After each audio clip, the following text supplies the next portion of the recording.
जय शिवराय शेतकरी मित्रांनो तुम्ही शेळी पालन करत असाल किंवा तुम्ही बोकड पालन करत असाल किंवा शौकसाठी एखादा बोकड तुम्ही घरी आपल्या पाळत असाल तर कुठेतरी मनामध्ये एक संकोच निर्माण होत असतो किंवा मनामध्ये एक अशी इच्छा निर्माण होत असते की रुबाबदाराने देखणा असा बोकड आपण ईदसाठी संगोपन करू आणि ईदसाठी विकू। तर नेमकं ईद आणि बोकड पालनाचा संबंध काय किंवा ईद म्हणजे बकरा ईद आणि शेळी पालनाचा संबंध काय आहे तर आपण या व्हिडिओमध्ये बघणार आहोत मित्रांनो। तर कृपया तुम्ही व्हिडिओ शेवटपर्यंत बघा। चॅनलवर नवीन असेल तर प्लीज चॅनलला सबस्क्राइब जरूर करा। मित्रांनो सगळ्यात अगोदर आपण ज्या बोकडाचं कुर्बानीसाठी संगोपन करणार आहोत किंवा ईदसाठी संगोपन करणार आहोत तो बोकड नेमका कसा असेल किंवा कसा असायला पाहिजे। कमीत कमी तो बोकड 1 वर्षाचा असायला पाहिजे। बोकडाचे दोन्ही डोळे हे चांगले असावेत। बोकड आंधळा किंवा डोळ्याला जखम नसावी। बोकडाची शेपटी ही पूर्ण असावी, कट केलेली नसावी। कान व्यवस्थित असावेत, कापलेले नसावेत। बोकडाचे हाड तुटलेले नसावे किंवा शरीरावर जखम झालेली नसावी। बोकडाचे शिंग हे तुटलेले नसावेत। जर बोकडाला जन्मतः शिंग नसतील तर तो बोकड हा कुर्बानीसाठी चालत असतो। खच्ची केलेला बोकड प्रामुख्याने कुर्बानीसाठी चालत असतो। बिना दातांचा बोकड हा ईदसाठी चालत नाही। जर बोकडाचे काही दात तुटलेले असतील तर तो बोकड ईदसाठी चालतो, पण जर जास्त प्रमाणात त्या बोकडाचे दात तुटलेले असतील तर तो बोकड ईदसाठी चालत नाही। जर जन्मताच कान नसतील तर तो बोकड ईदसाठी चालतो। अशक्त जखमी बोकड ईदसाठी चालत नाही। जर कुर्बानी देण्याच्या ठिकाणी तो बोकड जखमी झालेला असेल तर तो बोकड ईदसाठी चालतो। जर कुर्बानी देण्यासाठी जो बोकड घेतला असेल तो बोकड घेताना व्यवस्थित होता, पण ईदच्या आधी काही कारणास्तव तो बोकड जखमी किंवा अपघात झाला आणि विकत घेणाऱ्या मालकाची आर्थिक परिस्थिती चांगली नसेल तर तो बोकड ईदसाठी चालतो। पण जर मालकाची परिस्थिती चांगली असेल तर त्या जखमी किंवा अपघाती बोकडाच्या जागी दुसरा बोकड विकत घ्यावा लागतो। मित्रांनो हा तर झाला बोकड पालनाचा विषय किंवा ईदसाठी आपण बोकड कसा संगोपन करणार याविषयी माहिती।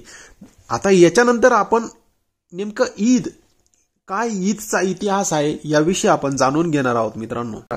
मित्रांनो यावर्षी 17 जून ह्या तारखेला देशभरातील संपूर्ण मुस्लिम बांधव बकरी ईद साजरी करणार आहेत। मुस्लिम बांधवांचे प्रामुख्याने वर्षभरात 2च महत्त्वाचे सण असतात। त्यात एक रमजान ईद असतो आणि दुसरा म्हणजे बकरी ईद असते।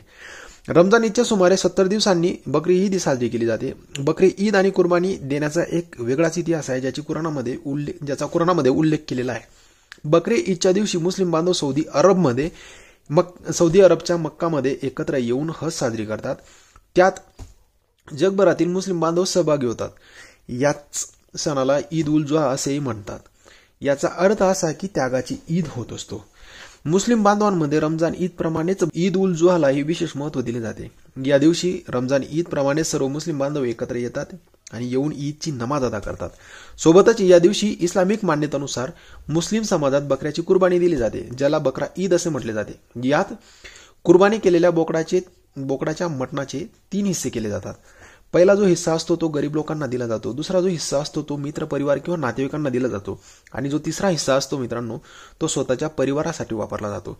सौदी अरबमध्ये उंट आणि मेंढ्याची कुर्बानी दिली जाते। विशेष म्हणजे यासाठी घेण्यात येणारा जो प्राणी असतो तो कष्टाच्या पैशांनी घेण्यात यावा, म्हणजे चुकीच्या पद्धतीने घेतलेला नसावा, तरच त्या बकऱ्याची किंवा त्या प्राण्याची कुर्बानी ही मान्य होत असते। पण कुर्बानीचाही एक वेगळा इतिहास आहे। कुर्बानी का दिली जाते किंवा का केली जाते। कुराणामध्ये असलेल्या उल्लेखानुसार इस्लाम धर्मामध्ये प्रमुख पैगंबरांपैकी हजरत इब्राहिम यांचा उल्लेख करण्यात आलेला आहे।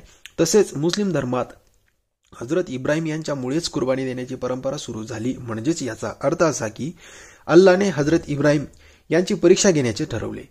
अल्लाने एकदा हजरत इब्राहिम यांच्या स्वप्नात येऊन त्यांची सर्वात प्रिय वस्तू कुर्बान करण्यास सांगितले होते। दरम्यान बराच विचार केल्यानंतर त्यांना आपला एकुलता एक मुलगा सर्वाधिक प्रिय असल्याचे कळले। विशेष म्हणजे त्यांना वयाच्या 90व्या वर्षी वृद्धापकाळात पुत्र प्राप्ती झालेली होती। पण मुलाची कुर्बानी करण्याचा आदेश हा अल्लाचा होता। अल्लाच्या मर्जीसमोर कुणाचे चालत नाही असा विचार करत इब्राहिम यांनी आपल्या मुलाची कुर्बानी देण्यासाठी त्याला घेऊन येतात। दरम्यान याबाबत त्यांनी आपल्या मुलाला देखील सांगितलेले असते। पण अल्लाची मर्जी असेल तर माझी कुर्बानी द्यावी असे त्या मुलाने आपल्या वडिलांना म्हणजेच इब्राहिम यांना सांगितले होते। कदाचित मला पाहून मनात प्रेम जागं होईल म्हणून त्या मुलाने आपल्या वडिलांच्या डोळ्यावर पट्टी बांधली. काही वेळाने इब्राहिम यांनी डोळ्यावरील पट्टी बांधून हातातील तलवारीने जोरात मुलाच्या मानेवर वार करून त्याची कुर्बानी दिली. मात्र डोळ्यावरील पट्टी हटवल्यानंतर त्यांना त्यांच्या मुलाच्या जागी दुंबा म्हणजेच मेंढा कुर्बान झाल्याचे दिसले आणि त्यांचा मुलगा बाजूला उभा दिसला. कारण अल्लाने त्यांच्या मुलाच्या जागी मेंढा ठेवून त्यांच्या मुलाची कुर्बानी घेतली नाही. तसेच हा सर्व प्रकार इब्राहिम यांच्या परीक्षेचा एक भाग होता. तेव्हापासून कुर्बानी देण्याची प्रथा मुस्लिम समाजात सुरू झाली असे सांगितले जाते. तर मित्रांनो, तुम्ही पण ईदसाठी बोकड पालन करत असाल तर कृपया या व्हिडिओमध्ये सांगितलेल्या माहितीनुसार बोकडाचं संगोपन करा आणि त्या बोकडाची व्यवस्थित काळजी घ्या, जेणेकरून तुम्हाला तुमच्या बोकडपालन ह्या व्यवसायामध्ये किंवा शेळीपालन ह्या व्यवसायामध्ये लाभ नक्कीच होईल. मित्रांनो, व्हिडिओ कसा वाटला हे कॉमेंटमध्ये जरूर कळवा आणि तुम्ही चॅनलला अजूनही सबस्क्राईब केलं नसेल तर प्लीज चॅनलला सबस्क्राईब जरूर करा आणि शक्य झालं तर व्हिडिओला शेअर जरूर करा. चला आपण इथंच थांबू मित्रांनो. जय शिवराय.